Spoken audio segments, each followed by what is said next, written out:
देवीके च ललिते हे नंद सुनाकुत श्री गोवर्धन कल्प पादपतले कालिंदी वन्य कुत शांत बीति सर्वत ब्रजपुरी खेदौरी महाविहवलई वंदे रूप सनातन रघुजुगौ श्रीजीव गोपालकौ सकल श्रोता वैष्णवेर चरणे करे नमस्कार सकले मिले देव पद धूलि मस्तके आमार हरे कृष्ण कृष्ण कृष्ण हरे हरे हरे राम राम राम हरे हरे जय निताय गौर हरि हरि बोल।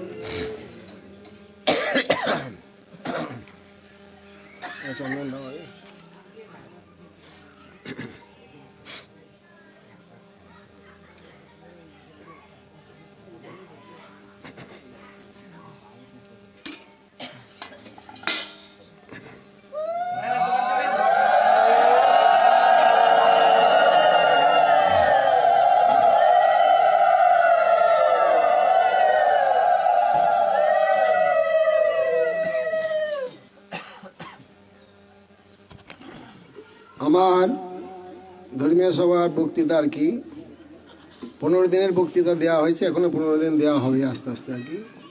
যাদের শ্রবণ করার ইচ্ছা আছে, বড় মোবাইল যাদের আছে ইউটিউবে, তা ওখানে প্রদীপ ভৌমিক উনি তুলে পাঠাচ্ছেন। আর আমার নাম জগন্নাথ দাস বাবুজি, সনাতন শিক্ষা।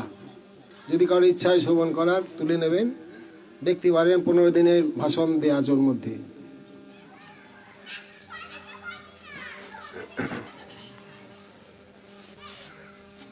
প্রদীপ ভৌমিক উনি পাঠাচ্ছেন আর কি, সনাতন শিক্ষা জগন্নাথ দাস বাবাজি মহারাজের।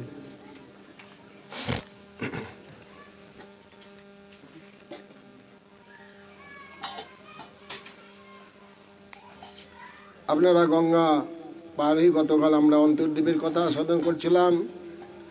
আজ গঙ্গা পার হয়ে আসার সময় ভরইডাঙ্গা এবং রুদ্রদ্বীপ, বর্তমানে আপনারা এসেছিলেন বেলপুকুর, এই 3টি বিষয় বর্ণন করি আমরা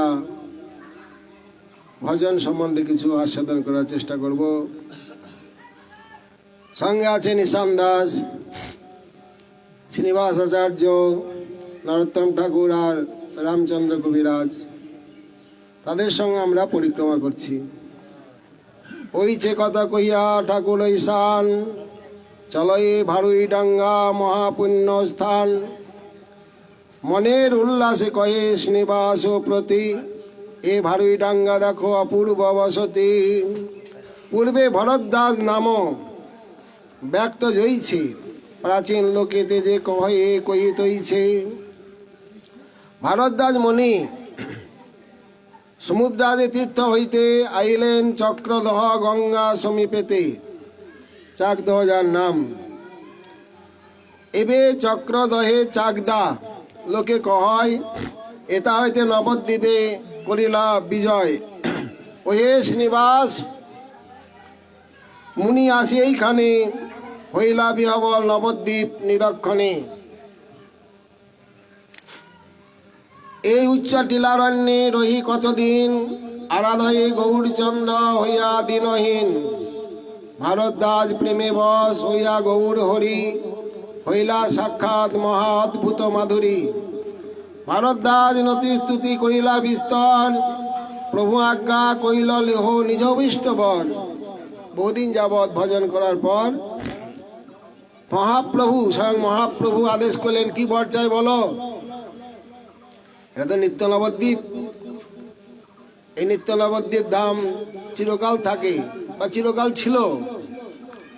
আর এই 4000 যুগ পরে একবার মহাপ্রভু আসেন এই নবদ্বীপে, কিন্তু ধাম লুপ্ত হয় না, প্রকট হন।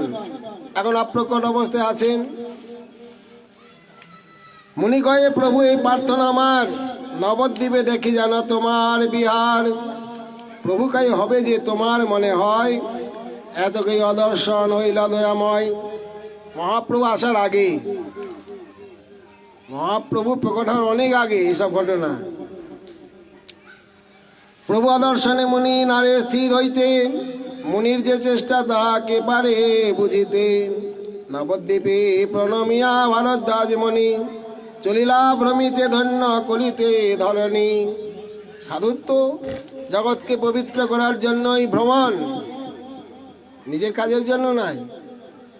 মন্ত্রে স্বভাব হয় তারিতে পামর, নিজ কার্য নাই তবু যান পরঘর। যখন বিদুর মহাশয় কুরুক্ষেত্রের যুদ্ধের পূর্বে তীর্থ ভ্রমণ করতে গিয়েছিলেন, যখন তীর্থ ভ্রমণ করে ফিরে এলেন, তখন যুধিষ্ঠির রাজা, সব শেষ, যুদ্ধ সমাপ্ত। তা যুধিষ্ঠির বললেন বিদুরকে, ভগবদ্বিদা ভাগবতা তীর্থীভূতা স্বয়ং প্রভু, তীর্থি কুর্বন্তি তীর্থানি শান্তস্থেন গদাবৃতা। হে তাত, আপনাদের আবার তীর্থ ভ্রমণ করার কি প্রয়োজন আছে? তীর্থ সৃষ্টিকারী স্বয়ং ভগবান আপনাদের হৃদয়ে বিরাজ করছেন। তবে হ্যাঁ, আপনারা তীর্থে যান কেন? তীর্থি কুর্বন্তি তীর্থানি, অতীর্থকে তীর্থ করার জন্য এবং তীর্থকে মহাতীর্থে পরিণত করার জন্যই আপনাদের এই তীর্থ ভ্রমণ। তীর্থ মহাতীর্থ হয়ে যায়। যেমন রামাচার্য হরিদাসকে, রামাচার্য হরিদাস তো প্রকট সময় তিনি তো সমুদ্রে স্নান করেননি কোনোদিন, জগন্নাথ দর্শন করেননি, পঙ্গতে বসে প্রসাদ পাননি। নির্জানের পর শ্রীমান মহাপ্রভু যখন রামাচার্য হরিদাসকে সমুদ্রে স্নান করালেন, মহাপ্রভু বলেন, সমুদ্র আজ মহাতীর্থ হইল, হরিদাসের চরণ স্পর্শে আজ মহাতীর্থ হইল। এটা বৈষ্ণবের স্বভাব। অতএব চলিলা ভূমিতে ধন্য করিতে ধরণী, এই উচ্চ স্থানে ভারদ্বাজ বিলাসিল, এই তো ভারদ্বাজ টিলা নাম হইল। এটা গৌরাঙ্গের অতি অদ্ভুত বিলাস, স্থান দর্শনে পূর্ণ হয় অভিলাষ। রুদ্রদ্বীপ এখন কিছুটা গঙ্গার দক্ষিণ দিকেও পড়ছি, গঙ্গার উত্তর দিকেও পড়ছি। এই রুদ্রদ্বীপ গঙ্গার পূর্বধারে রাজাপুর গ্রাম, কেউ কয়ে রাজাপুরে রুদ্রপুর নাম। কেউ বলে রাজাপুর, কেউ বলে রুদ্রপুর। শ্রীশান ঠাকুর, খোলটা করতালগুলো এখানে রাখো।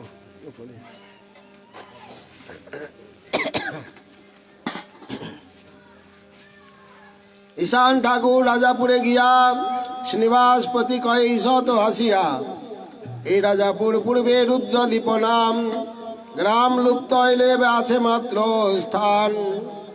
রুদ্রদ্বীপ নাম জয়ছে প্রচার হইল, তাহাকে যে কই বিজ্ঞ মুখে যে শুনিল। গৌরচন্দ্র প্রকট হইব নদিয়ায়, ইথে শ্রী রুদ্রের মহা উল্লাস হইয়াই। নিজ গণশনে রুদ্রদেব এইখানে, হইলা উন্মত্ত গৌর চরিত্র কীর্তনে। চতুর্দিকে নানা বাদ্য ধ্বনি মনোহর, অদ্ভুত ভঙ্গিতে নৃত্য করেন মহেশ্বর। মেদিনী কম্পয়ে শ্রী রুদ্রের পদ ভরে, দেখিতে সে নৃত্য শোভা কেবা ধৈর্য ধরে। সাক্ষাৎ শিবদ, তারা জানেন যে এখানে মহাপ্রভু অবতীর্ণ হবেন। অবতীর্ণ হওয়ার আগেই এই স্থানে এসে তিনি প্রচুর আনন্দে নৃত্য করেছিলেন। রুদ্রের নর্তনে কেবা না করে নর্তন, স্বর্গে নানা পুষ্প বলি সয়ে দেবগণ। দেবের অন্তরে মুদ বারে নিরন্তর, সবে কয়ে খণ্ডিল জীবের দুঃখ ভার। প্রভু না জন্মিতে পে রুদ্র প্রভু গুণ গায়, এবে প্রভু অবশ্য জন্মিবে নদিয়ায়। দেখি প্রভুর জন্মলীলা, জুড়াব নয়ন, এত কয়ে স্বর্গেও নাচয়ে দেবীগণ। প্রভু শুন প্রভু গুণ গানে রুদ্র আত্মবিস্মারিত, হইলা অধৈর্য প্রভু দেখি রুদ্র হৃত।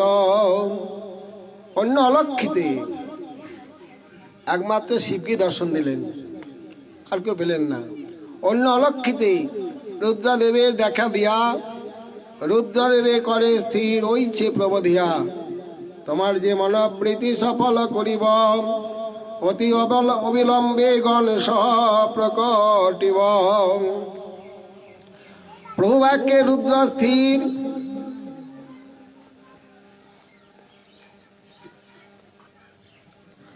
প্রভু বাক্যে রুদ্র স্থির হইলা মহানন্দে, বিবিধ প্রকারে স্তুতি করে গৌরচন্দ্রী। শ্রী গৌর সুন্দর রুদ্র দেবে আলিঙ্গিয়া, হইলেন অদর্শন প্রেমাবিষ্ট হইয়া।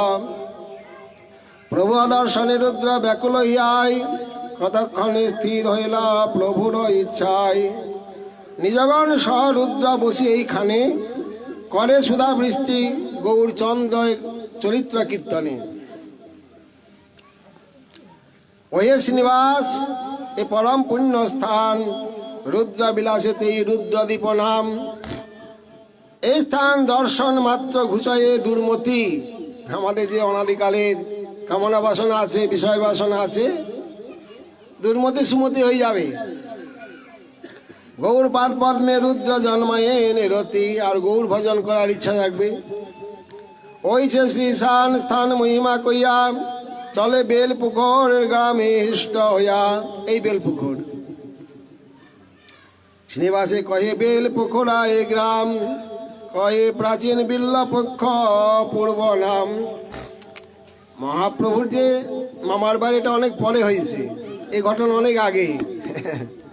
কারণ মহাপ্রভুর পিতৃপুরুষ এবং মাতৃপুরুষগণ সকলেই, বর্তমান যেটা পূর্ব বাংলা, তখন পূর্ব বাংলা ছিল না, একটাই দেশ ছিল, ওইদিকে তাদের সব জন্মস্থান। মহাপ্রভুর পিতৃপুরুষ, সচি মায়ের পিতৃপুরুষগণ সবাই ওই পূর্ব বাংলা দিয়ে জন্ম, সেই অর্থের দিকে আর কি।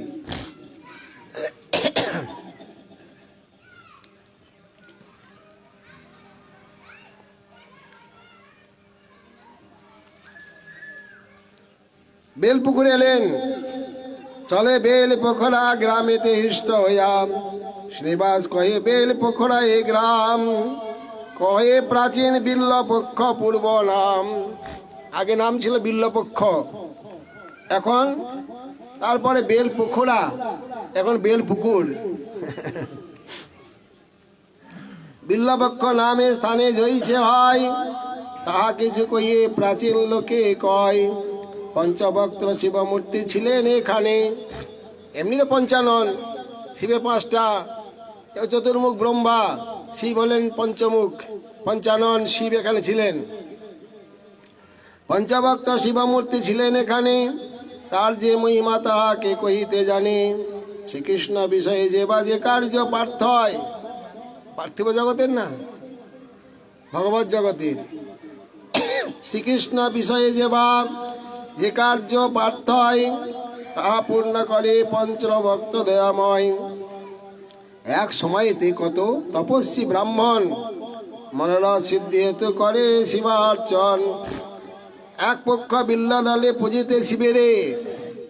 আশুতোষ তো একটা বেলপাতা দিয়ে পূজা করলেই প্রসন্ন। কি বর চাই বলো, কি চাই?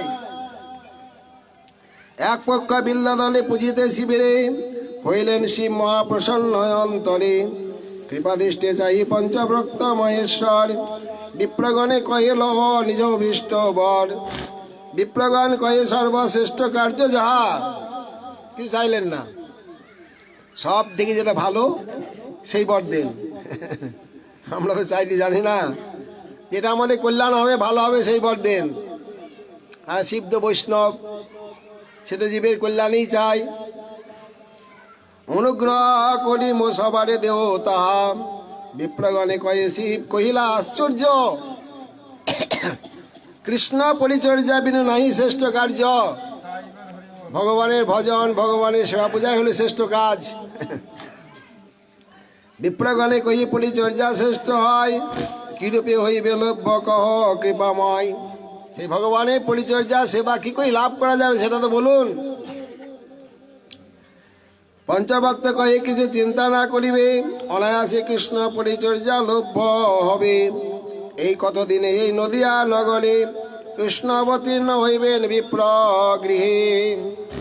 তোমরাও সেই সঙ্গে প্রকট হইবা, তার বাল্যাবেশে মহাসুখ জন্মাইবা। করিয়া তার স্থানে বিদ্যা অধ্যয়ন, জানিবা তারে পূর্ণ ব্রহ্ম সনাতন। তার প্রিয় ভক্ত সহ সদা কুতূহলে তার পরিচর্যা রত হইবা সকলে। শনি পঞ্চভক্ত মহাদেবের বচন, ভূমে পরিপূর্ণ মেলা সকল ব্রাহ্মণ। করিয়া অনেক স্তুতি বিদায় হইয়া কৃষ্ণপাদ পদ্ম চিন্তে নিভৃতে বসিয়া। ওহে শ্রীনিবাস, গৌর কৃষ্ণের ইচ্ছায় কতদিনে পঞ্চভক্ত হইল গুপ্ত প্রায়, এখন আর নাই।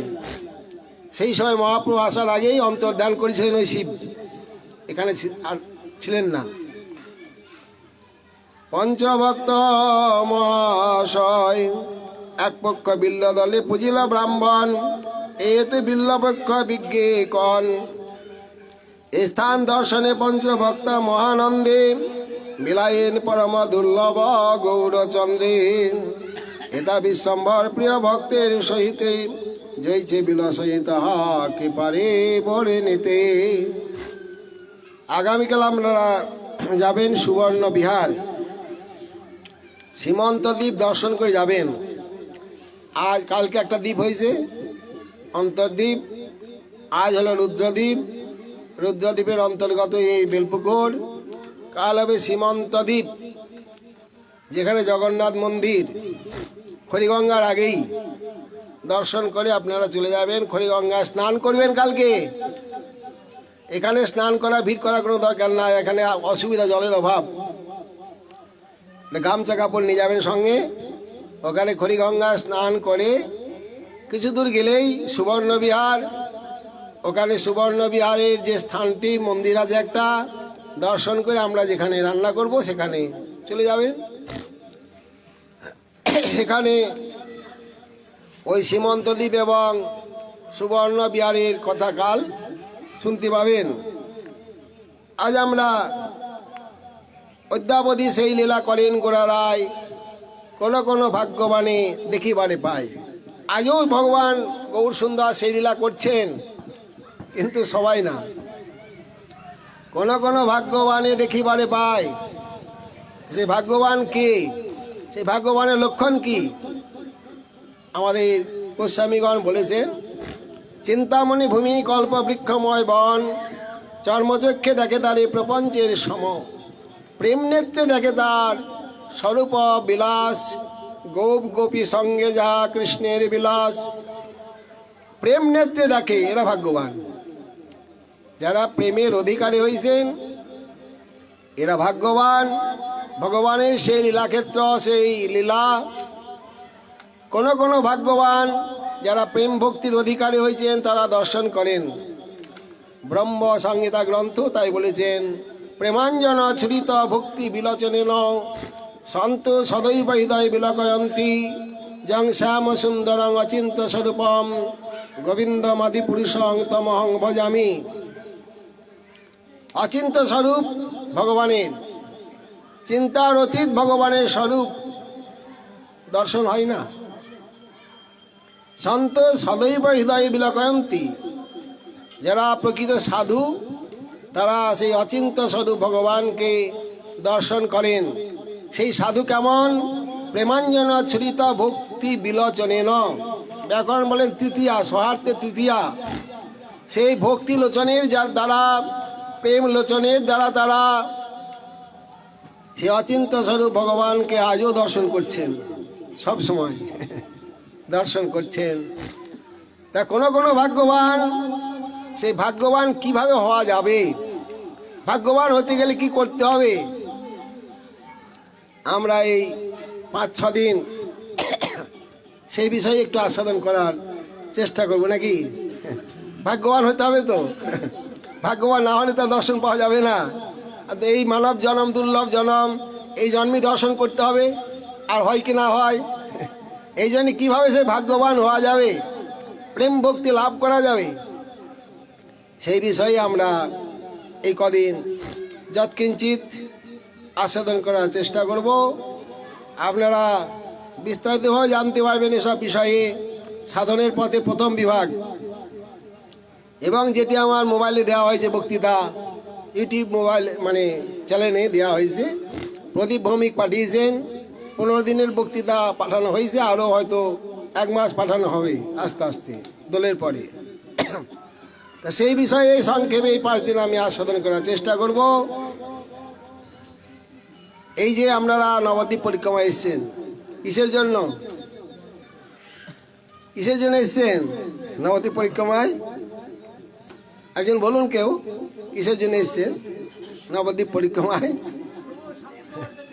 হ্যাঁ হ্যাঁ, ঠিক কথা বলেছেন। জীবনে শান্তি লাভ করার জন্য, আনন্দ লাভ করার জন্য। আমরা সবাই সুখী হতে চাই, কেউ দুঃখ লাভ করতে চাই না। এটা আসল কথা। আমাদের সংসার যাতে ভালোভাবে চলে, মনে শান্তি লাভ করতে পারি, কোনো দুঃখ না থাকে, স্বচ্ছন্দে মৃত্যু হোক, স্বচ্ছন্দে আমাদের জীবনযাপন হোক, পরে যেন ভগবানকে লাভ করতে পারি, এই আশা দিয়ে আমরা সবাই এসছি। অতএব আজ পর্যন্ত যত দর্শন শাস্ত্র দার্শনিকগণ প্রকটিত করেছেন, প্রচার করেছেন জগতে, সমস্ত দার্শনিক শাস্ত্রের একটাই উদ্দেশ্য, সুখং মে ভূয়াৎ দুঃখং মা ভূত। আমার সুখ হোক, যেন দুঃখ না হয় আমাদের সকলের। যারা একদম মানে ব্রহ্মা থেকে আরম্ভ করে কীট পতঙ্গ, একটা পিঁপড়া পর্যন্ত সবাই সুখের সন্ধান। কি করে ভালোভাবে থাকা যাবে, আনন্দে থাকা যাবে, আনন্দের অধিকার হতে পারবো, এই উদ্দেশ্য সবার। আমরা যে বাবাজি হয়েছি এটাও সুখের জন্যই। এই জগতের লোক অনিত্য আনন্দের সন্ধান করছেন, আর যারা ভজন পথে এসেছেন তারা নিত্য আনন্দের সন্ধান করছেন, যে আনন্দের কোনোদিন অবসান হবে না, যে দেহের আর কোনোদিন অবসান হবে না, ভগবানের একটি পরিকর দেহ পাওয়া যাবে। এই জন্যই আমরা ভজন পথে এসেছি, এই নবদ্বীপ পরিক্রমায় এসেছি। যারা কোটিপতি লোক তারা দৈনিক লাখ লাখ টাকা ব্যাংকে রাখে, আমরা গরিব দুঃখী লোক কমসে কম 10-20 টাকা তো ব্যাংকে রাখতে পারবো নাকি? আস্তে আস্তে একটু সঞ্চয় তো হোক। এই আমরা 10-20 টাকার লোক, আস্তে আস্তে একটু এই পরিক্রমা করলাম, কাল একটু বৈষ্ণব সেবা করলাম, কাল মঠ মন্দিরে কিছু অর্থ দান করলাম, নিজে একটু হরিনাম করলাম, আস্তে আস্তে আমাদের জমা হচ্ছে। একদিন আমরা কোটিপতি হয়ে যাবো নাকি? হ্যাঁ, হবো তো নাকি? টাকা জমতে জমতে একদিন আমরা কোটিপতি হয়ে যাব, আমরা সিদ্ধ মহাত্মা হয়ে যাব, ভগবানকে দর্শন করবো, ওদের মধ্যে আমরা ভাগ্যবান হয়ে যাব। কোনো কোনো ভাগ্যবান দেখিবারে পাই। অতএব সুখং মে ভূয়াৎ দুঃখং মা ভূত, আমার সুখ হোক, যেন দুঃখ না হয়। যখন বিদুর মহাশয় কুরুক্ষেত্র যুদ্ধের পূর্বে তীর্থ ভ্রমণ করতে গিয়েছিলেন, হরিদ্বারে মৈত্র ঋষির সঙ্গে তার সাক্ষাৎকার হয়। তিনি মৈত্র ঋষিকে প্রশ্ন করেছিলেন এই একই প্রশ্ন, সুখায় কর্মাণি করতি লোকে নতই সুখং বন্যত পরমং বা বিন্দেত ভূয়স তদেব দুঃখম যতত্র যুক্তং ভগবান অবদীর্ণ। হে ভগবান, আমাকে বলুন, আমার মনে অনেক সন্দেহ, সেই সন্দেহ নিরসন করুন।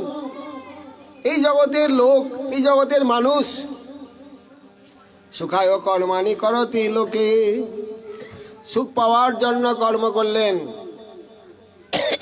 সে বাড়ি করুন আর গাড়ি করুন আর বিবাহ করুন, আর পুত্র সন্তানই হোক আর নাতি হোক আর নাতনি হোক আর জমি হোক, সমস্ত সুখের জন্যই করলেন। আমি সুখী হব, আনন্দে পরিবার নিয়ে বসবাস করব, অনেক কিছু আয়োজন করলেন। নতই সুখম, সুখী হতে পারলেন না। বিন্দতেও ভূয় অবস্থাতে দুঃখম, বিদলি ধাতু লাভে ভুড়ি ভুড়ি ভূয়, ভুড়ি ভুড়ি দুঃখ লাভ করলেন। বিপরীত হয়ে গেল। সুখের জন্য কর্ম করলেন, সুখ তো পেলেনই না, তার বিপরীত হলো দুঃখের পর দুঃখ, দুঃখের পর দুঃখ। কর্মের থেকে বিরত হচ্ছেন না, একটা করলেন সুখ পেলেন না, মানে মনোবাসনা পূর্ণ হলো না, আবারও একটা করছে, না এটা করে দেখি কি হয়। একটা ব্যবসায় লাভ হলো না, আর একটা ব্যবসা করে দেখি কি হয়। দেখলে তার দ্বিগুণ দুঃখ হলো। দুঃখ আর দুঃখ, ঋষিবর বলুন, সুখের জন্য আমরা কর্ম করছি, সুখ পাচ্ছি না, উপরন্তু ভুরি ভুরি দুঃখ লাভ করছে। কারণ কি? আমাদের শ্রীমান মহাপ্রভুর একান্ত প্রিয় পার্শ্বদ তথা অষ্টগোস্বামীর অন্যতম গোস্বামী সনাতন গোস্বামীপাদ যখন মন্ত্রিত্ব ছেড়ে দিয়ে কাশী থেকে মহাপ্রভুর চরণ প্রান্তে উপনীত হয়েছিলেন, প্রয়াগে আর কি, তখন আমাদের উদ্দেশ্যে সনাতন গোস্বামীপাদ প্রশ্ন করেছিলেন, কে আমি, কেন মরে যারে তাপত্রয়, ইহা নাই জানে আমি কইছে তো হয়, সাধ্য সাধন তত্ত্ব পুছিতে না জানি, কৃপা করি সব তত্ত্ব কহত আপনি। চরম কঠিন প্রশ্নপত্র। এইরূপ প্রশ্নই আমাদের সংসারের পথে, সংসার যাত্রার পথেও যদি মনের মধ্যে এই প্রকার প্রশ্ন না জাগে, কোনোদিন কল্যাণ লাভ করতে পারবেন না, কোনোদিন ওই শান্তির সন্ধান লাভ করতে পারবেন না, সুখী হতে পারবেন না। কে আমি, কেন মরে যারে তাপত্রয়, ইহা নাই জানি আমি কইছিত হয়। আমাদের বেদান্ত বলেছেন, সতত্ত্বে পরতত্ত্বে সাধ্য সাধন তত্ত্বে নিষ্ণাত হতে হবে। নিষ্ণাত মানে সুনিপুণ, সূক্ষ্মভাবে জানতে হবে সতত্ত্ব আমি কে, আমার পরিচয়, আমার ঠিকানা কে। এই জগতে তো অনেকই বড় বড় শিক্ষিত, হ্যাঁ, জিজ্ঞাসা করুন তো আপনার ঠিকানা কোথায়, আপনার বাড়ি কোথায়, আপনার নাম কি, বলতে পারবে না। এত বড় শিক্ষিত, লজ্জার বিষয়, নিজের পরিচয় জানে না, আমি কে, আমার ঠিকানা কোথায়। কত বড় মূর্খ বলুন তো, নিজেকে শিক্ষিত বলে মনে করেন। হ্যাঁ, কে আমি, সতত্ত্বে নিজের তত্ত্ব তারা জানে না আমি কে।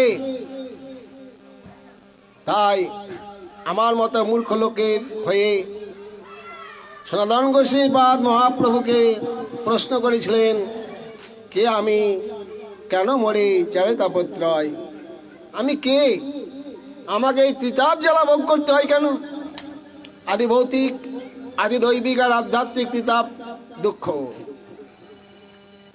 আদি ভৌতিক, এই জগতের বিভিন্ন জীবের দ্বারা, বিভিন্ন বস্তুর দ্বারা আমরা যে দুঃখ লাভ করি, এই দুঃখকে বলা হয় আদি ভৌতিক।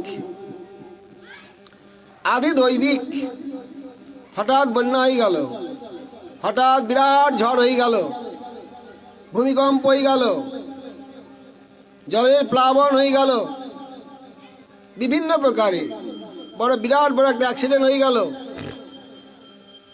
এর থেকে যে দুঃখ, সেই দুঃখের নাম হলো আদি দৈবিক। আরেকটি হলো আধ্যাত্মিক দুঃখ, মনের দুঃখ। সব আছে, গাড়ি বাড়ি, টাকা পয়সা, আত্মীয় স্বজন, লোকজন সব আছে, মনের মধ্যে শান্তি নাই, রাত্রে ঘুম হয় না। হ্যাঁ, দুঃখ আর দুঃখ, কোনো না কোনো একটা বিষয়ে মনের মধ্যে দুঃখ সব আছে, কিন্তু শান্তি নাই। এই দুঃখের নাম হলো আধ্যাত্মিক দুঃখ।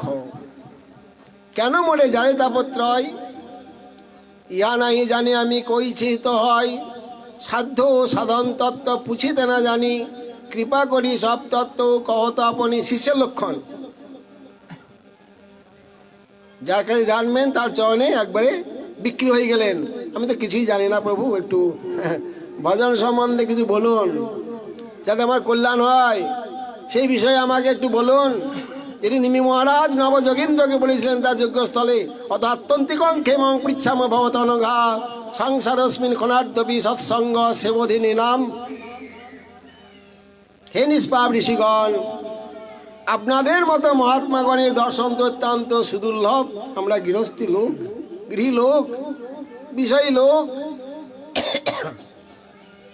যখন আপনাদের দর্শন পেলাম, আপনাদের চরণ প্রান্তে কিছু আত্যন্তিক কল্যাণ বিষয়ে প্রশ্ন রাখছি, আপনারা কৃপা করে উত্তর প্রদান করুন। অতএব শিষ্যের লক্ষণ, আত্যন্তিক কল্যাণ সম্বন্ধে জিজ্ঞাসা করতে হবে একেবারে, যাকে আপনারা বলেন স্যালেন্ডার। গুরুদেবের চরণে, সাধুর চরণে আত্মসমর্পণ করে দিলেন। সনাতন গোস্বামী পাদ আমাদের শিক্ষা দিলেন, কে আমি, কেন মোরে জানে তাপত্রয়, ইহা নাই জানি আমি কইছি হিত হয়, সাধ্য সাধন তত্ত্ব পুছিতে না জানি, কৃপা করি সব তত্ত্ব কহত আপনি। মহাপ্রভু পরিকর, সর্ব শাস্ত্রজ্ঞ, তিনি প্রশ্ন করছেন। এরকম প্রশ্ন আমাদেরও মনে জাগা উচিত। শ্রীমান মহাপ্রভু সনাতন গোস্বামী পাদের প্রশ্নের উত্তরে কি বলেছিলেন? কে আমি? জীবের স্বরূপ হয় কৃষ্ণের নিত্য দাস, কৃষ্ণের তটস্থা শক্তি ভেদাভেদ প্রকাশ। তিনটে তত্ত্ব বললেন। জীবের স্বরূপ কৃষ্ণের নিত্য দাস, আর কৃষ্ণের তটস্থা শক্তি, আর ভেদাভেদ প্রকাশ। বেদান্ত বললেন দাসভূতা হরিণেব নান্যৈশৈব কদাচন। জীব একমাত্র ভগবানের দাস, জীবের স্বরূপ ভগবানের দাস, অন্য কিছু নয়। দাসভূতা হরিণেব নান্যৈশৈব কদাচন। আরো বললেন বেদান্ত সর্বে বয়ং অমৃতস্য পুত্রা। আমরা সকলেই সেই অমৃতের সন্তান, ভগবানের সন্তান, আমরা প্রভু সন্তান, সবাই প্রভু সন্তান। দুই একজন না, অনেকে দাবি করে আমরা প্রভু সন্তান, জানেন আমরা প্রভু সন্তান। বেদান্ত বলছেন আমরা প্রভু সন্তান। যখন বিবেকানন্দ আমেরিকায় সনাতন ধর্ম প্রচার করতে গিয়েছিলেন বা সবার মধ্যে গিয়েছিলেন, 2-1 মিনিট সময় দেওয়া হয়েছিল তাকে কিছু বলার জন্য, অনেক অনুরোধ করে। তখন প্রথমেই তিনি বলেছিলেন যে আমি সবার সমস্ত ভাই বোনকে প্রণাম করি। 2 ঘন্টা বক্তৃতা দিয়েছিলেন 2 মিনিটের জায়গায়। আমি সবার সমস্ত ভাই বোনকে প্রণাম করি। সভা শেষ হয়ে গেল। বড় বড় পণ্ডিত জ্ঞানী গুণী বিবেকানন্দকে জিজ্ঞাসা করলেন, আচ্ছা আপনি যে বললেন সমস্ত ভাই বোনকে প্রণাম করি, এখানে কত কত আপনার গুরুজন ব্যক্তি আছেন, আপনার থেকে বয়সে জ্যেষ্ঠ তারা আছেন, তা তারা আপনার ভাই বোন কি করে হলেন সবাই? হ্যাঁ, সবাই কি করে ভাই বোন হলেন আপনার? অনেক তো সম্পর্ক হতে পারে, গুরুবর্গ, পিতৃবর্গ, মাতৃবর্গ, তারা পূজনীয়।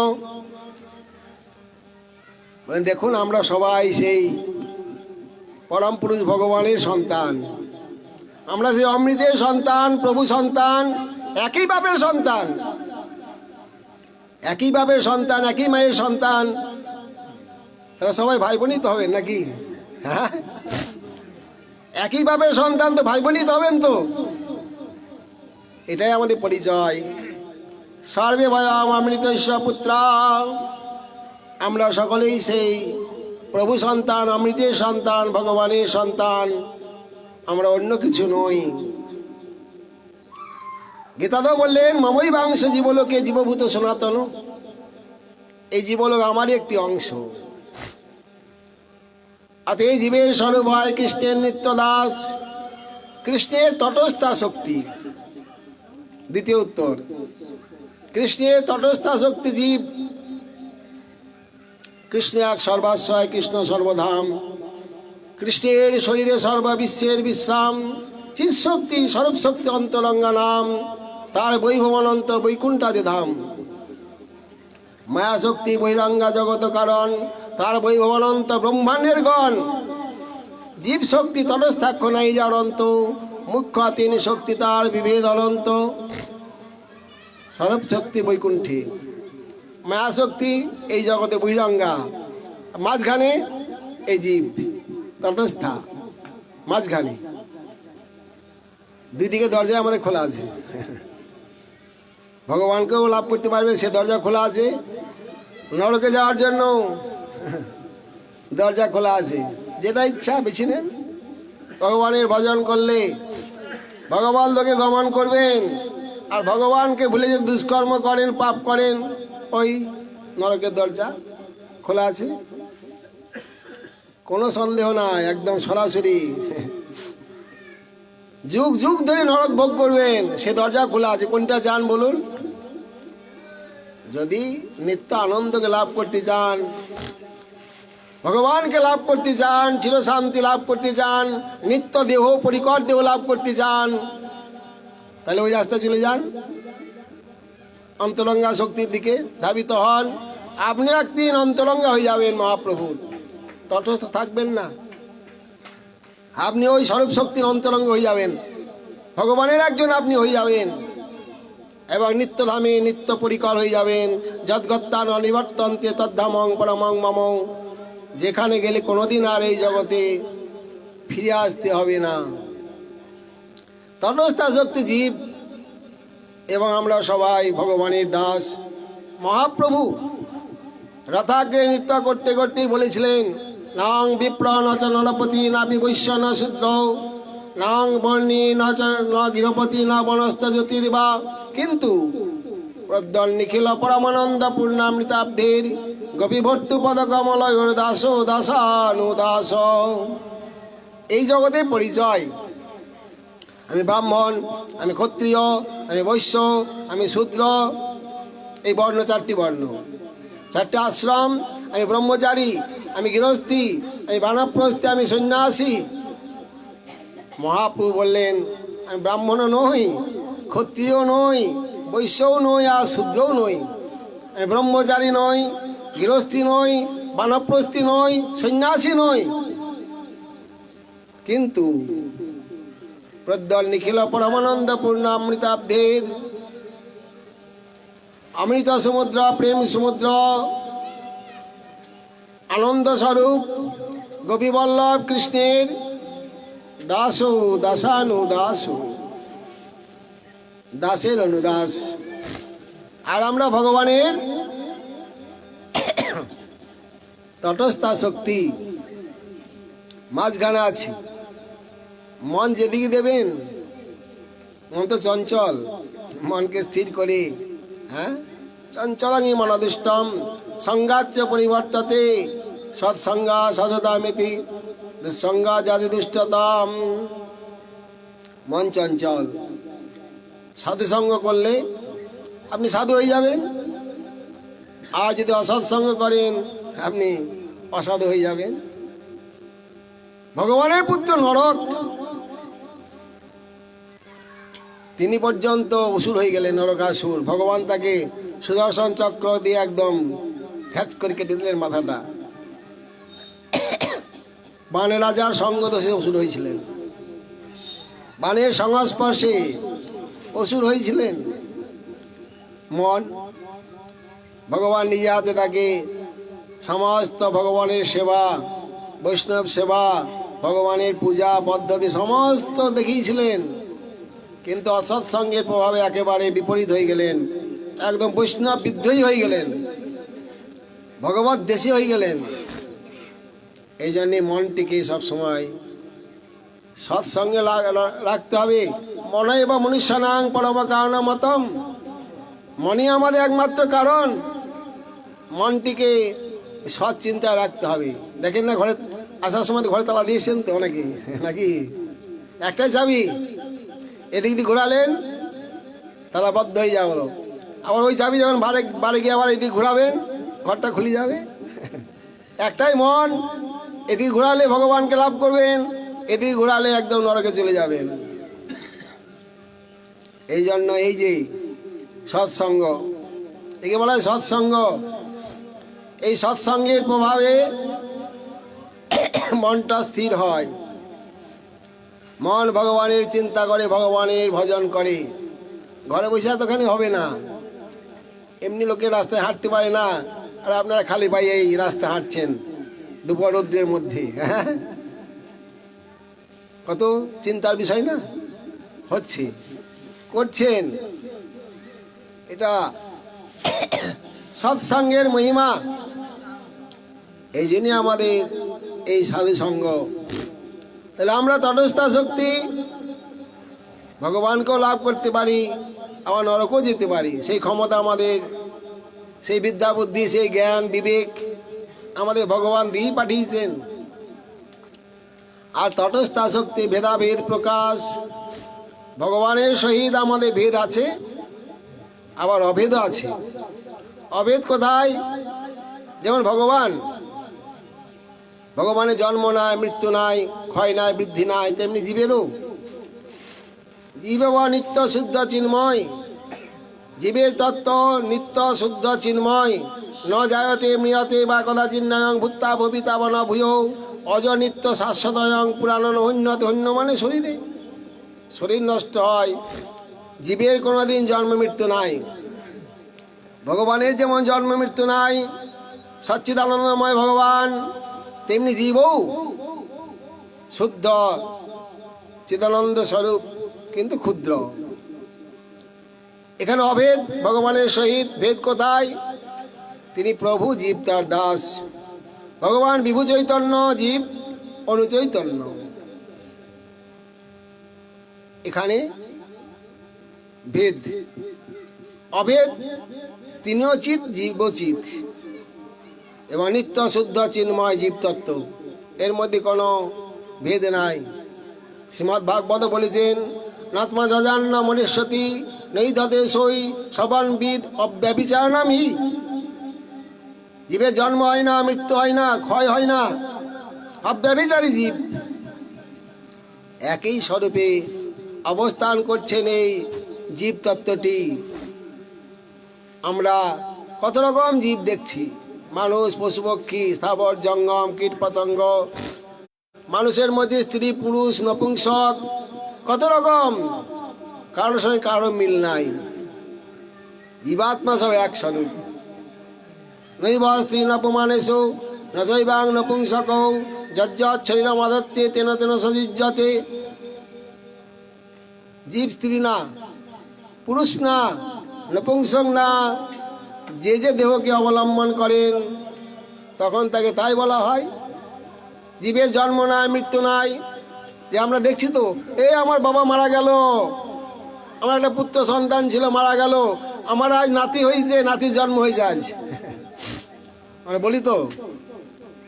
তাহলে এই জন্ম মৃত্যু কথাটা করতে গেল বেদান্ত বললেন, অপূর্ব ইন্দ্রিয়াং সংযোগই জনমম ইন্দ্রিয়ানাং বিয়োগই মরণম। অপূর্ব ইন্দ্রিয় যুক্ত একটি দেহ ধারণ করার নাম জন্ম। জীবের জন্ম হয় না, জীব নিত্য শুদ্ধ চিন্ময়। আবার যখন দেহ ত্যাগ করলেন, মৃত্যু। জীবাত্মার মৃত্যু হলো না। যেমন আপনি একটি পুরানো কাপড় পরেছিলেন, নতুন কাপড় পরেছিলেন, পুরানো হলো, কাপড়টা ত্যাগ করলেন। তেমনি একটা দেহ ধারণ করেছিলেন, দেহটা পুরানো হয়ে গেল, ত্যাগ করে একটা নতুন দেহ ধারণ করলেন। অতএব জন্ম বলা হয় না, মৃত্যু বলা হয় না, জীব নিত্য শুদ্ধ চিন্ময়। এখন প্রশ্ন, আচ্ছা বাবাজি মশাই, যারা ভগবানের দাস, ভগবানের পুত্র, ভগবানের শক্তি, ভগবানের অংশ, কেন মরে যারে তাপত্রয়? কে আমি, কেন মরে যারে তাপত্রয়? আমরা ভগবানের সন্তান, অমৃতের সন্তান, আনন্দ ঘনা বিগ্রহের সন্তান, তা আমাদের দুঃখ কেন? তো কেন মরে যারে তাপত্রয়? মহাপ্রভু বললেন, সনাতন কৃষ্ণ বলি সেই জীব, অনাদি বহির্মুখ, অতএব মায়া তারে দেয় সংসার দুঃখ। কবু স্বর্গে উঠায়, কবু নরকে ডুবাই, দণ্ড জনে রাজা জন নদীতে চুবাই। কৃষ্ণ ভুলি, ভগবানকে ভোলার জন্যই আমাদের যত দুঃখ। একটাই কারণ, মহাপ্রভু সচিমাকে বলেছিলেন, মা, জগতের পিতা কৃষ্ণ জেনা ভজে বাপ, পিতৃদ্রোহী পাতকের জন্মে জন্মে তাপ। কৃষ্ণের সেবক জীব কৃষ্ণের মায়ায়, কৃষ্ণ না ভজিলেই মত দুঃখ পায়। ভগবানকে না বোঝার জন্যই আমাদের এত দুঃখ, এত কষ্ট। এখানে সনাতন গোস্বামীপাদকে মহাপ্রভু শ্রীমদ্ ভাগবতের একটি শ্লোক উদাহরণ দিয়েছিলেন। ভয়ং দ্বিতীয় বিনিবেশদ স্যাৎ ঈশাদ অপেতস্য বিপর্যয় স্থিতি তন্মায়াত বুধা বজত্তং ভক্তৈকেশম গুরুদেবদাত্মা। দুঃখের কারণ দ্বিতীয় অভিনিবেশ, ঈশাদ অপিতস্য, ভগবানকে ভুলে যাওয়ার জন্য আমাদের দ্বিতীয় অভিনিবেশ। ভগবানের দাস ছিলাম, এখন মায়ার দাস। মায়ার দাসত্ব করছি। অনিত্য দেহকে নিত্য জ্ঞান, এটাই আমি নই, আমার দেহ, আমার কাপড়, আর তেমনি আমার দেহ, এটা আমি না। দেহটা ত্যাগ করে একদিনে চলে যাব, দেহটা পড়ে থাকবে। কিন্তু দেহের প্রতি যে আসক্তি, দৈহিক সম্পর্ক, আমি আমার আত্মীয় স্বজনের প্রতি আসক্তি, এরাই আমার আপনজন। কি আপন না? দেহের সম্পর্ক, দেহ চলে গেলে আর কোনো সম্পর্ক থাকবে না। এই জন্যই অনিত্য দ্বিতীয় বিনিবেশ। ভগবানের দাস এখন দ্বিতীয় বিনিবেশ। বলে কেন? তখন মায়া, তো মায়া আক্রান্ত হয়ে, মায়ার মোহে পড়ে, মায়ার অন্ধকারে ভ্রম হচ্ছে আমাদের। অনিত্যকে নিত্য জ্ঞান, নিত্যকে অনিত্য জ্ঞান, আপনকে পর জ্ঞান, পরকে আপন জ্ঞান। বেদান্ত বললেন সর্প রজ্জু আরোপবৎ। রজ্জুতে সর্পভ্রম। অন্ধকার ঘরে গেছেন, মোটা দড়ি আঁকা বাঁকা ঘরের মধ্যে পড়ে আছে, সাপ সাপ সাপ বলে চেঁচিয়ে উঠলেন। বৌমা আলো জেলে নিয়ে এলেন, বলে না না বাবা, এটা সাপ না, এটা তো দড়ি। সর্পভ্রম। অসর্বভূত ভূতায়াং, সর্প নয় কিন্তু সর্বভ্রম। এই জগৎটা আমার নয়, আমার জ্ঞান। অনিত্য, অনিত্য নিত্য বুদ্ধি, এটাই আমাদের ভ্রম। অস্মৃতি, এটা মায়ার কাজ। জীবমায়াকে দুই ভাগে ভাগ করা হয়েছে মায়াকে, একটি জীবমায়া, একটি গুণমায়া। জীবমায়ার কাজ হলো বিপর্যয় আর অস্মৃতি ঘটানো। হয়কে নয় করছেন, নয়কে হয় করছেন, আর ভগবানকে ভুলিয়ে দিচ্ছেন। এটা জীবমায়ার কাজ। গুণমায়ার কাজ বৈচিত্র্য, বিষয় বৈচিত্র্য, বিভিন্ন প্রকার ভোগ্য, রূপ রস গন্ধ শব্দ স্পর্শ, ভোগের বস্তু। কত চাকচিক্য, কত দর্শনধারী, কত রূপ যৌবন, বিপর্যয় ঘটিয়ে দিচ্ছেন আমাদের। হরিভজন করতে দিচ্ছে না, মায়ার কাজ। যখন আবার ভগবানের ভজন করবেন তখন আর দুঃখ থাকবে না। বেদান্ত একটা সুন্দর কথা বলেছেন, ছোট্ট কথায়। অনিশ্চাৎবা পদ্ধতে ভক্তির ভাবাত জ্ঞাতা দেবং উচ্চতে সর্বপাশই। যখন আপনি অনিশ হয়ে যাচ্ছেন, ভগবানকে ভুলে যাচ্ছেন, এটাই দুঃখের কারণ। জ্ঞাতা দেবং, আবার যখন ভগবানের ভজন করছেন আবার সব ঠিক, কোনো দুঃখ নাই। অনিত্য, দুদিনকার জন্য। কদেহ ভূতি কর্ণাত্মা কচাত্মা প্রকৃতি পর কৈশ্যকে প্রতিপুত্রাদ্যা মোহ এবহি কারণম। পাঞ্চভৌতিক দেহ, জীবাত্মা প্রকৃতির পরমায়াতীত, চিদানন্দময়। আমরা অমৃতের সন্তান। কৈশ্যকে প্রতিপুত্রাদ্যা, প্রতিভাকে পুত্র বিভাকে, মাতায় বাকে পিতায় বাকে। এখানে দাঁড়াতে হবে এসে। যদি ভগবানকে পেতে চান, শান্তি পেতে চান, এই ফাউন্ডেশন, এই ভিত্তিতে আপনাকে দাঁড়াতে হবে এসে। আপনি কে? এই জগতের সঙ্গে আপনার সম্পর্ক কি? এটা একদম সতত্ত্বে নিষ্ণাত। এই তত্ত্বে না আসতে পারলে কোনোদিন ভগবানের ভজন করতে পারবেন না। আমরা ভগবানের ভজন করছি কিছু কল্যাণ লাভের জন্য, কিছু পাওয়ার জন্য, কিছু চাওয়ার জন্য নাকি? যথার্থ ভগবানকে লাভ করতে চান, ভগবানকে লাভ করার জন্য দীক্ষা গ্রহণ করেছেন, ভগবানকে পাওয়ার জন্য দীক্ষা নিয়েছেন, এইরকম ব্যক্তি জগতে অত্যন্ত সুদুর্লভ। যদি লাভ করতে চান তাহলে এই তত্ত্বে আপনাকে দাঁড়াতে হবে আপনি কে।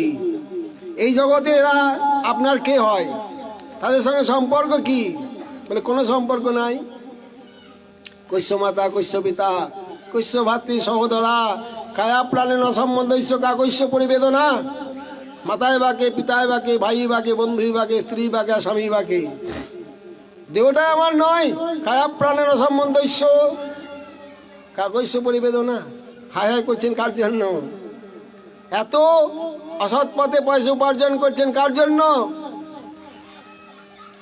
এর ভাগে কেউ হবে না। অনেকেই বলে মহারাজ কিছু নিয়ে এসছেন না, কিছু নিয়ে যাবেন? বলে না, ওটা কথাটা ভুল, কথাটা মিথ্যা।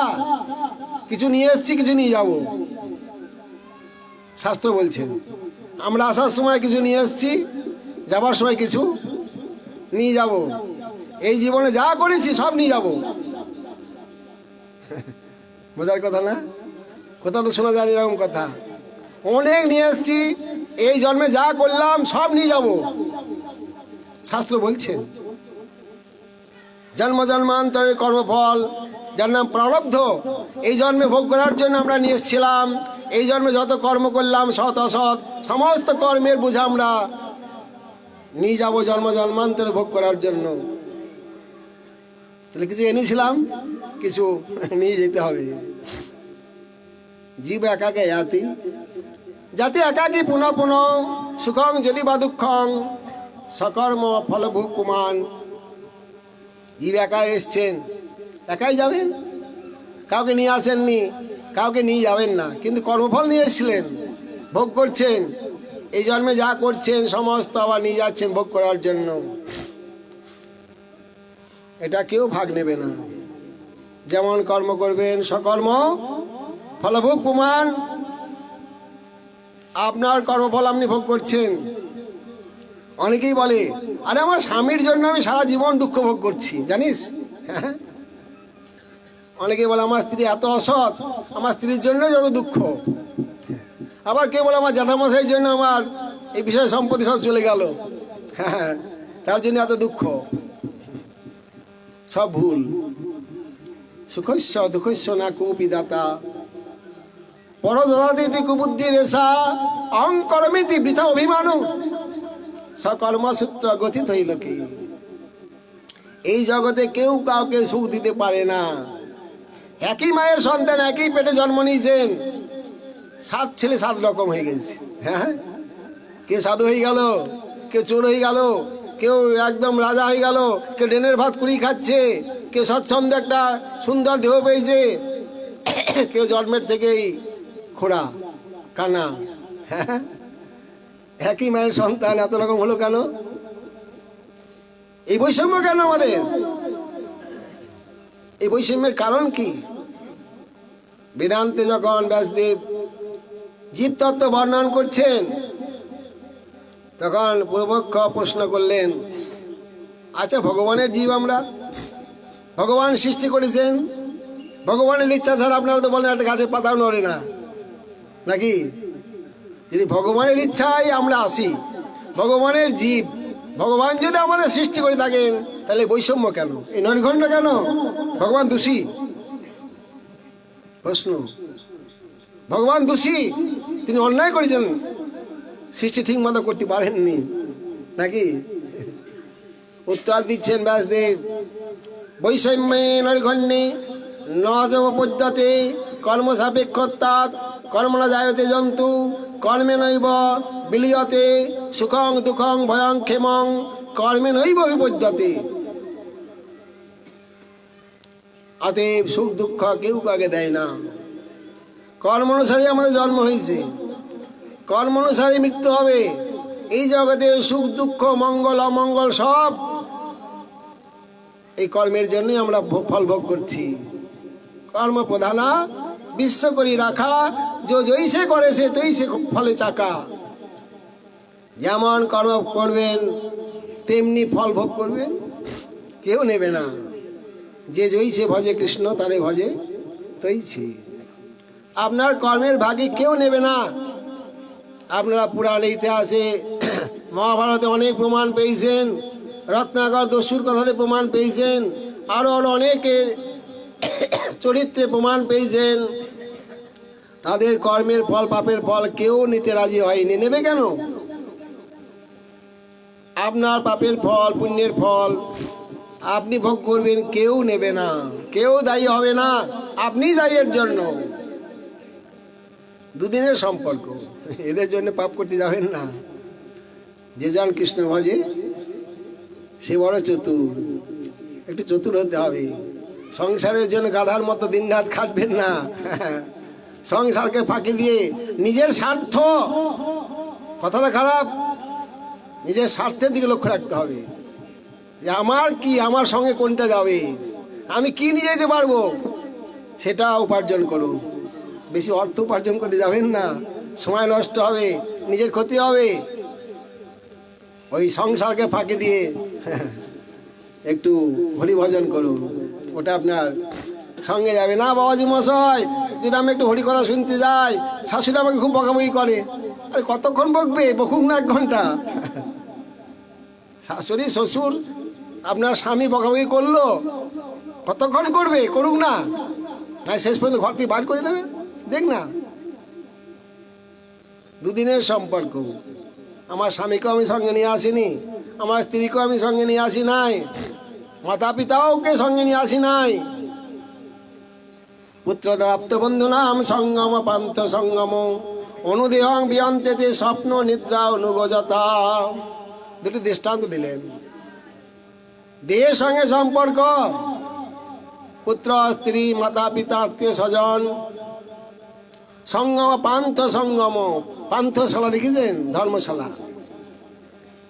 যারা বৃন্দাবন গেছেন, হরিদ্বার গেছেন, হ্যাঁ, বাস নিয়ে গেছেন, কেউ ট্রেনে গেছেন, কেউ প্লেনে গেছেন, তীর্থ দর্শন করে ধর্মশালা একত্র হলেন। আপনার বাড়ি কোথায়, ইনি আপনার কে হয়, ইনি আপনার কে হয়, আপনি কবে যাবেন, কি করবেন, কত আলাপ পরিচয় হলো। বাস হলে বলে এই সময় হয়ে গেছে, চলো বাস ছেড়ে দেবে এখনই। একদম সব কথা বাদ দিয়ে ছুটলেন ওই বাসের কাছে। পান্থ সঙ্গম, পান্থশালার সঙ্গ দুদিনের। অনুদেহং বিয়ন্তেতে স্বপ্ন নিদ্রা অনুগজতা, দুটি দৃষ্টান্ত দিলেন। যতদিন দেহ আছে এই অভিনয় চলবে। আপনারা যাত্রা দেখেছেন তো? আমরা দেখতাম ছোটবেলায়। এখন তো যাত্রা 2-3 ঘন্টা করে, আগে ওই 5-6 ঘন্টা সকাল হয়ে গিয়েছে যাত্রা করতে করতে। রাস্তা যাওয়া যেত না, প্রস্রাব একদম রাস্তা ভেসে গেছে। জয়নি তাই। তা ওই 3-4 ঘন্টার জন্য কেউ রাজা হয়েছেন, কেউ প্রজা হয়েছেন, কেউ মন্ত্রী, কেউ কোটাল, কেউ চাকর, কেউ বাকর, কেউ সৈন্য সামন্ত, বহু রকম। আমি রাজ সিংহাসনে বসি, আমাকে সবাই হাত জোর করছেন। হ্যাঁ, কত সম্মান, কত ভালো ভালো খাবার খাচ্ছি, স্বপ্ন দেখছি আর কি। আতে যখন যাত্রা অভিনয় শেষ হয়ে গেল, ওই পোশাক ছেড়ে ফেলে দিয়ে আবার যার যা ঘরে সে চলে গেলেন। স্বপ্ন নিদ্রা অনুগজতা। রাত্রে স্বপ্ন দেখলেন, কুটি ঘরে শুয়েছিলেন ছেঁড়া ক্যাথার মধ্যে, বিরাট সম্রাট হয়ে গিয়েছেন। বাপরে বাপ, কত রাজা এসে আপনাকে হাত জোর করছেন, কত সম্মান, কত টাকা পয়সা, মণি মাণিক্য একদম মানে ভরে গিয়েছে। নিদ্রা ভেঙে গেল, ওই কুটি ঘরে শুয়ে আছেন, পত্র কুটিরে ছেঁড়া কাঁথা। সকালবেলায় কি খাবেন, ব্যবস্থা নাই। এই জগতের সম্পর্ক এতটুকু আমাদের। অতএব যদি মনুষ্য জন্ম লাভ করে আমরা হরিভজন না করি, আপনারা শ্রীমদ্ ভাগবত সপ্তাহ শুনেছেন তো? হ্যাঁ, গোকর্ণের উপাখ্যান, ধুন্ধুকারী দাদা, হ্যাঁ, ধুন্ধুলির পুত্র ধুন্ধুকারী, হ্যাঁ, তার পিতা হলেন আত্মদেব। তা ওই ধুন্ধুকারী, ধুন্ধুলির পুত্র, নিজের পুত্র না, বোনের পুত্র আর কি, যখন মাকে মেরে একদম কুয়ার মধ্যে আগুন লাগিয়ে ফেলে দিলেন। বাবাকেও মারবেন, চেষ্টা চলছে। বাবার ধন সম্পত্তি সমস্ত নিয়ে অসৎ পথে ব্যয় করেছে। 4-5 জন বেশ্যা রেখে দিয়েছে আর কি, তারা লুটি পাটি খাচ্ছি, সব সম্পত্তি, পিতাকে মারবেন, ষড়যন্ত্র চলছে। পিতা দুঃখে আর্ত চলে গেছেন বনের মধ্যে। হঠাৎ ছোট পুত্র গোকর্ণের সঙ্গে সাক্ষাৎকার। পুত্রকে দুঃখে কথা নিবেদন করলেন, বললেন এই ব্যাপার বাবা, এই ব্যাপার, শান্তি নাই সংসারে। গোকর্ণ কি বললেন? অসার কল সংসার দুঃখরূপী বিমক সুতঙ্কৈশ্য ধনঙ্কৈশ্য স্নেহবান জলতে অনিশন নচ ইন্দ্র সুখম কিঞ্চিন ন সুখম চক্রবর্তী ন সুখম অস্তি বিদগ্ধস্য মুনিরাকান্ত জীবিন। পিতা, এই সংসার অসার, এ মোহকারী, দুঃখরূপী। সুতঙ্কৈশ্য ধনঙ্কৈশ্য, পুত্র বা কার আর ধনী বা কার? স্নেহবান জলতে অনিশন। এই অনিত্য বস্তুতে স্ত্রী পুত্র আত্মীয় স্বজনে ধন গাড়ি বাড়িতে যার যত আসক্তি বেশি, তার তত দুঃখ বেশি, নাকি?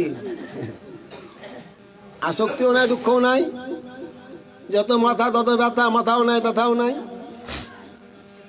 আপনারা একই সন্তান, যুবক, হঠাৎ অ্যাক্সিডেন্ট হয়ে মারা গেল, পাগলই হয়ে গেলেন পুত্রের দুঃখে, কিন্তু এখন সারা জীবন কান্নাকাটি করলেন পুত্রের জন্য। আপনার পাশের বাড়িও একটা যুবক ছেলে মারা গেল, আপনার আনন্দ হলো কেন? দুঃখ হলো না কেন? ও তো যুবক ছেলে, আপনারও যুবক ছেলে। একটার জন্য এত দুঃখ অনুভব করলেন, আর একটার জন্য দুঃখ নাই, বিপরীত আনন্দ অনুভব করলেন কেন? ওটা আমার শত্রু, ওর সঙ্গে কোনো ভালোবাসা ছিল না, সম্পর্ক ছিল না, এই জন্যই আমার আনন্দ হলো ওই যুবক ছেলেটা মারা যাওয়ার জন্য। আমার ছেলেকে আমি ভালোবাসতাম, ছেলের প্রতি আসক্তি ছিল, এই জন্যই দুঃখ। স্নেহবান জলতে অনিশন। শুধু আমাদের না, স্বর্গের রাজা ইন্দ্র, নাচে ইন্দ্রের সুখম। স্বর্গের রাজা ইন্দ্রেরও সুখ নাই, তার দেহ সহস্র জনী হয়ে গিয়েছিল। একটা পোকা হয়ে ইন্দ্র ওই পদ্ম ফুলের নিচে এসে লুকিয়ে আছে ভয়ে। অসুরগণ তাদের পরাস্ত করে তার স্বর্গে থেকে নামিয়ে দিয়েছে, ভয়ে লুকিয়ে লুকিয়ে বেড়াচ্ছি অসুরের ভয়ে। সেখানেও শান্তি নাই, ক্রোধ, ভগবানের সঙ্গে যুদ্ধ করছেন ইন্দ্র, বলুন, সেখানেও সুখ নাই। কিঞ্চিন ন সুখম চক্রবর্তী ন। এই দেশে যারা রাজা, মন্ত্রী, রাষ্ট্রপতি, এদেরও সুখ নাই। আজ মন্ত্রী হওয়ার জন্য কত লড়াই চলছে, কত মারামারি চলছে, নাকি? এটা সামনে আপনাদের ভোট, কত মারামারি, কত মানুষ মরে যাচ্ছে, খুনাখুনি, নিন্দা চর্চা, কত রকম চলছে। এদেরও সুখ নাই, এদের আরো দুঃখ বেশি। যত উপরে উঠবেন তত দুঃখ বেশি, তত ভয় বেশি। এদের 10-20 জন বডিগার্ড, যাতে গুলি না লাগে এরকম একটা পোশাক পরে বসে আছে, গুলিবিদ্ধ হবে না। রাত্রে ঘুম হয় না চিন্তায়, বলুন, এরা সুখী না? তাহলে সুখী কে? সুখমস্তি বিরক্ত মুনিরাকান্ত জীবিন। পিতা, যারা এই জগতে বিরক্ত, অনন্যভাবে ভগবানের ভজন করছেন, সব সময় ভজন নিয়ে পড়ে আছেন, ভগবানের স্মরণ করছেন, মুনি মননশীল, একান্ত জীবী, এরা সুখী। সুখ নাই কবে সংসারে, সুখ আছে মায়ার ওপারে। সুখ বলে তুমি দেখো যারে, সে আছে সুখের আকার ধরে তোমায় দুঃখ দেবার তরে। এরা সুখ মনে করছেন, সুখ না, এটা দুঃখই। ভগবানের ভজন না করলে সুখ পাওয়া যায় না। রস বৈশ রস ঝেবাং লব্ধানন্দী ভবতী। আনন্দ ঘন বিগ্রহ ভগবান, ভগবানকে লাভ করলে, ভগবানের ভজন করলে আপনি সুখী হতে পারবেন। দ্বিতীয় কোনো রাস্তা নাই, যেখানেই থাকুন না কেন। বৃন্দাবনে কি মত বা, নিজ মন্দিরে বা, কারাগারে কি মত বা, কোনো আসনে বা, অন্যং ভজে কিংবা নরকং ভজামি, শ্রীকৃষ্ণ ভজনং বিনা সুখং ন কদাপি। বৃন্দাবনেই থাকুন আর নিজের ঘরেই থাকুন, কারাগারেই থাকুন আর স্বর্ণ মন্দিরেই থাকুন, স্বর্গেই থাকুন আর নরকেই থাকুন, শ্রীকৃষ্ণ ভজনং বিনা সুখং ন কদাপি, ভগবানের ভজন ছাড়া কোনোদিনই সুখী হতে পারবেন না।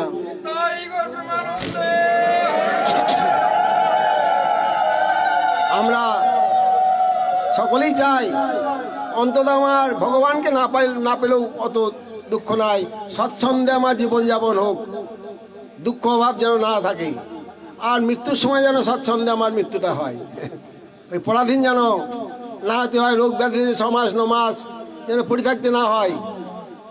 এটা তো আমরা চাই নাকি? কমসে কম এটা আমরা চাই সবাই, যেন কারো অধীন না হতে হয়, ভজন করতে করতে চলে যেতে পারি। কিন্তু চাইলে কি পাওয়া যাবে না। এটা জগন্নাথ মিশ্র সচিমা থেকে বলেছিলেন, অনায়াসে মরণ জীবন দৈন্য বিনে, কৃষ্ণ ভজিলে সে হয় নহে বিদ্যা দানে। অনায়াসে না মরণং বিনা দৈন্য না জীবনম, অনারাধিত গোবিন্দ চরণস্য কথং ভবেৎ। হরিভজন না করলে স্বচ্ছন্দে জীবন যাপন, স্বচ্ছন্দে মৃত্যু, এটাও লাভ হবে না। এটা হরিভজন করলেই হয়, নতুবা হয় না।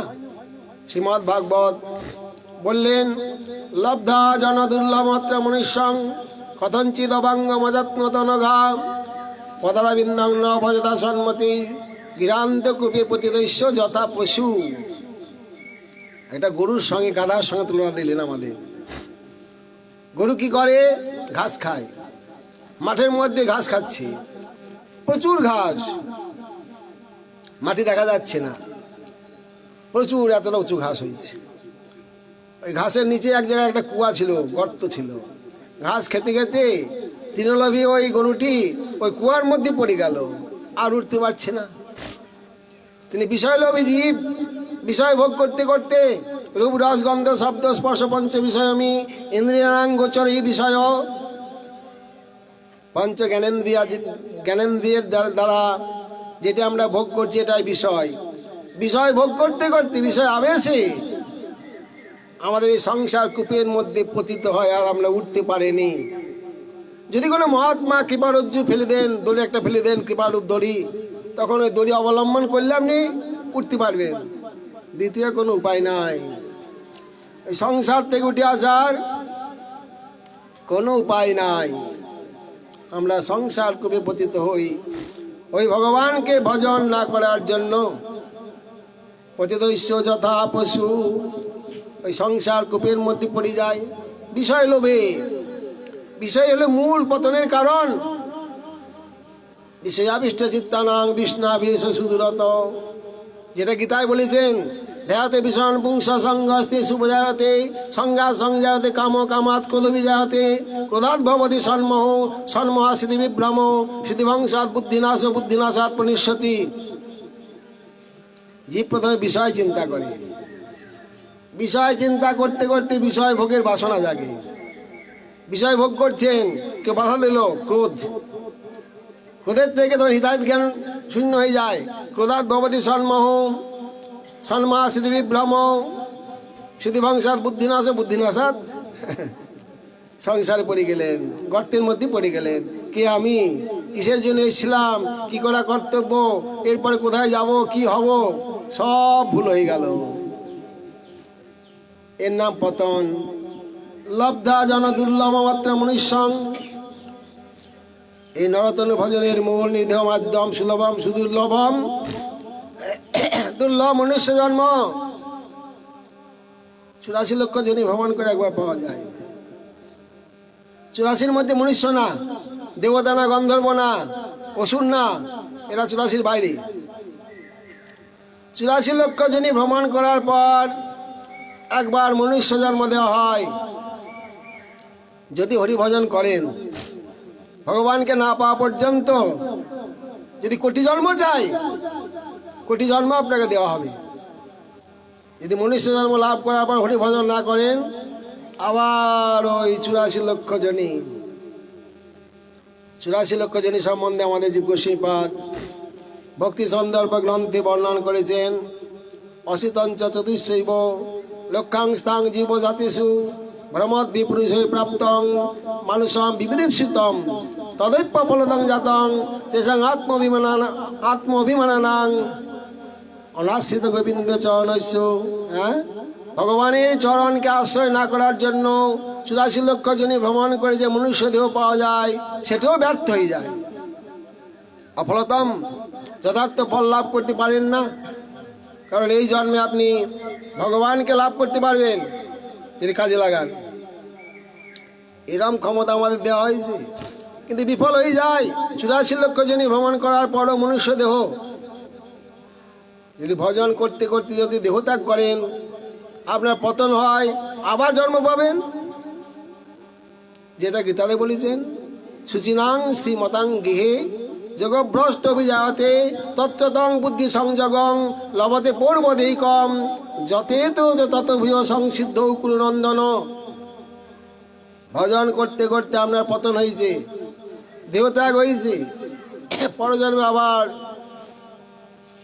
সেই জন্মের সংস্কার নিয়ে আপনার ভক্তগৃহে ধনী গৃহে জন্ম হবে। সেই পূর্বের সংস্কার নিয়ে আবার ভজন আরম্ভ করবেন। যথেত তত ভূয়, ভজনে যত্ন নেবেন যাতে ভগবানকে লাভ করতে পারবেন। এইরকম যদি কোটি জন্ম দরকার হয় আপনি পাবেন। ভগবানের ভজন না করলে কিন্তু আবার ওই 84 লক্ষ জনে যেতে হবে।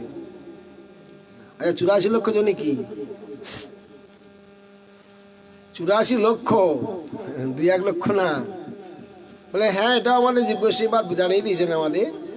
স্থাবরা 20 লক্ষানি, স্থাবরার জঙ্গম।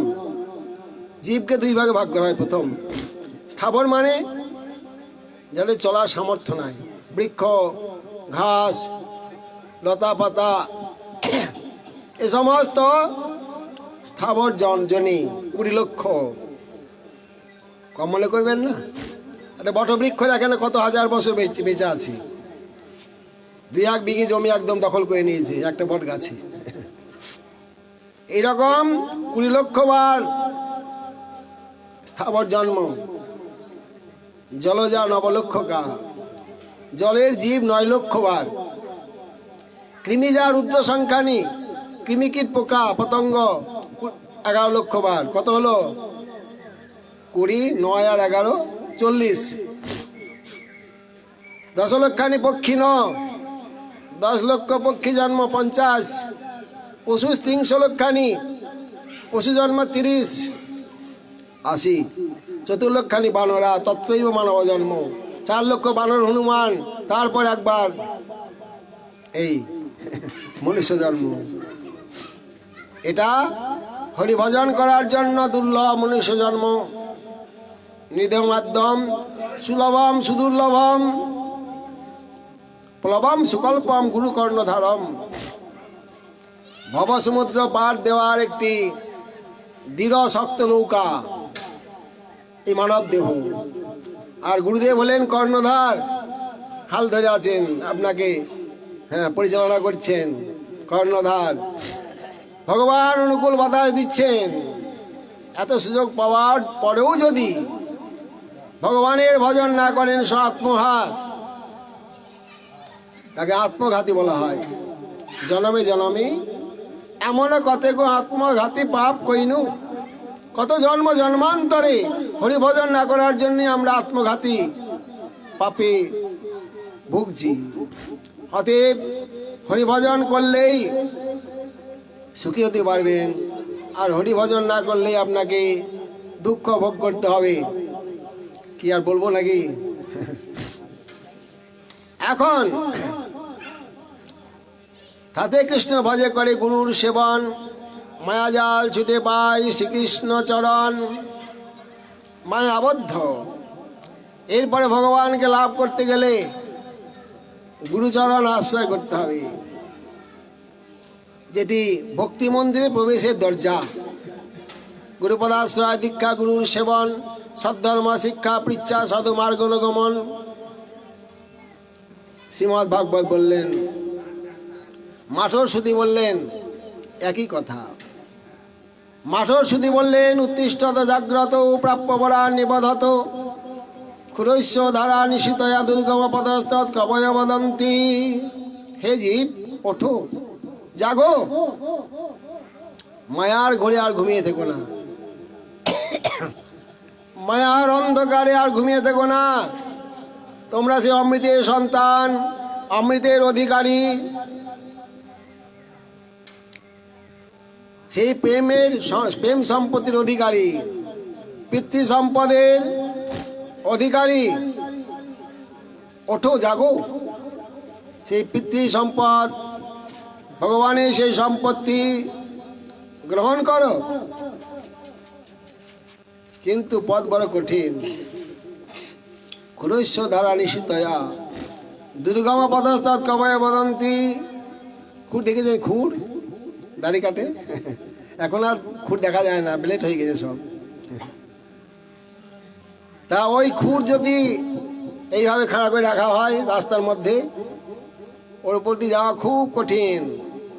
ক্ষুরস্য ধারা নিশিতা দুর্গম পদস্তাৎ কোটি কণ্টকাকীর্ণ এই ভজন পথ। সহজ মনে করবেন না, খুব কঠিন।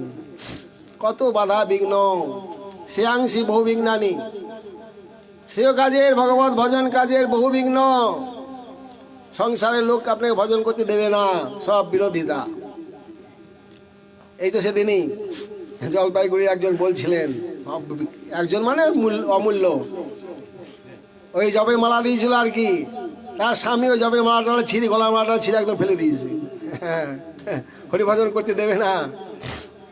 হ্যাঁ, 4 জনকে দিয়েছিলেন, তার মধ্যে একজন আছে, 3 জনের হরিবল হয়ে গেছে। হরিভজন করতে দেবে না।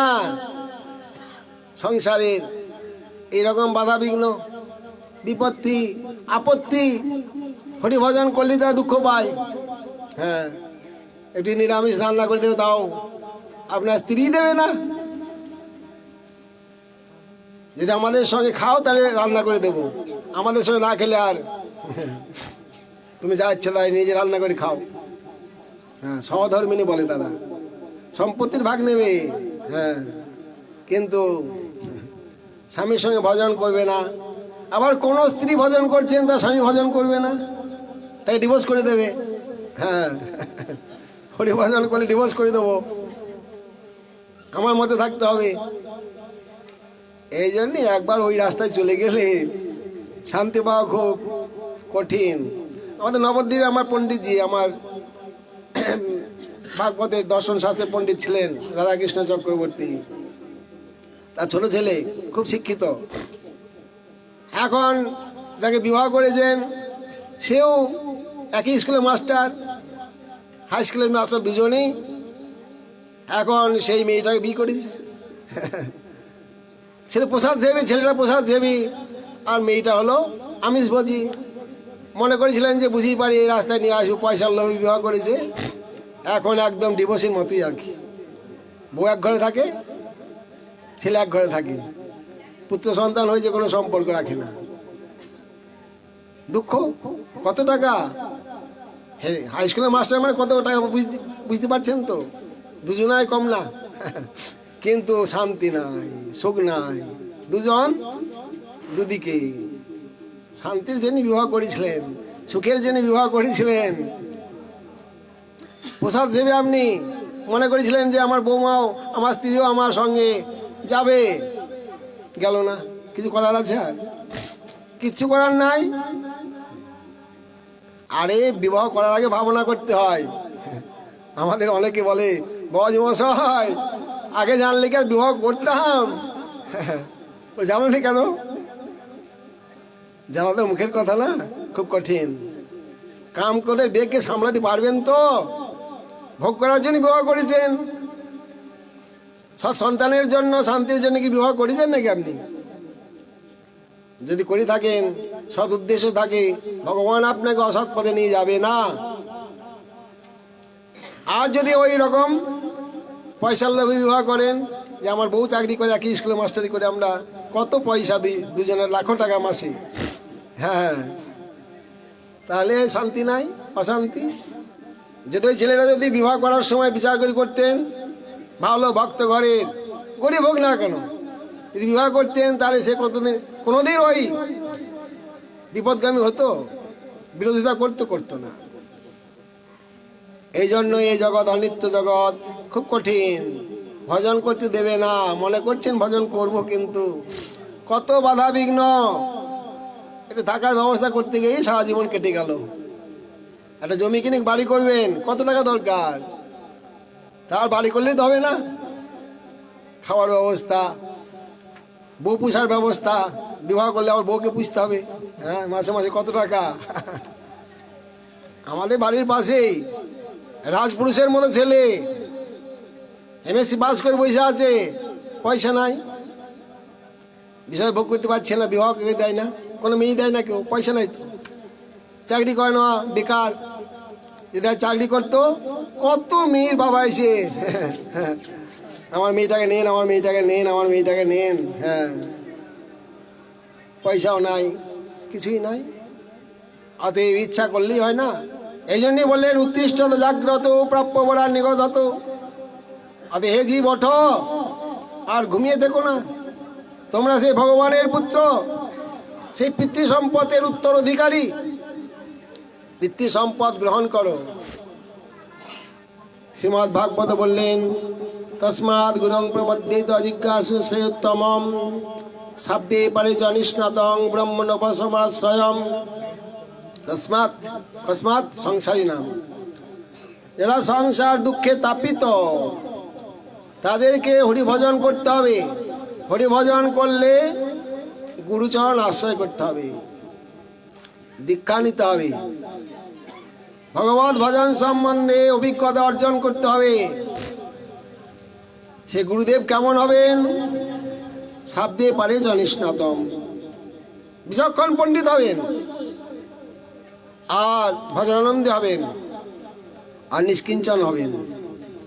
এই সমস্ত তত্ত্ব সম্বন্ধে আমরা আবার আগামীকাল আস্বাদন করার চেষ্টা করব। বেশি খেলি তো হজম করা যাবে না, নাকি?